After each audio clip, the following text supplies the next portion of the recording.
Good morning everyone. எல்லாரும் எப்படி இருக்கிறீங்க? இந்த புதிய நாளை ஏசப்பா நம்மளுக்கு கொடுத்ததுக்காக அவருக்கு நன்றி சொல்லுவோம். இன்னைக்கு படிக்க போகிற வேத வசனங்கள் சங்கீதம் 13. கர்த்தாவே, எதுவரைக்கும் என்னை மறந்திருப்பீர்? எதுவரைக்கும் உம்முடைய முகத்தை எனக்கு மறைப்பீர்? என் இருதயத்திலே சஞ்சலத்தை நித்தம் நித்தம் வைத்து எதுவரைக்கும் என் ஆத்துமாவிலே ஆலோசனை பண்ணி கொண்டிருப்பேன்? எதுவரைக்கும் என் சத்துரு என் மேல் தன்னை உயர்த்துவான்?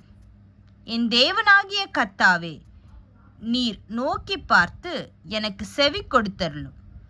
நான் மரண நித்திரை அடையாதபடிக்கு என் கண்களை தெளிவாக்கும்.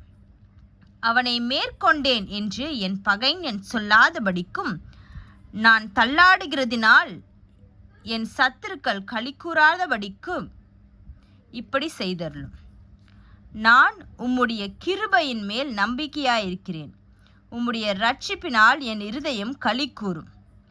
கர்த்தர் எனக்கு நன்மை செய்தபடியால் அவரை பாடுவேன். சங்கீதம் 13. Thank you so much. Have a good day.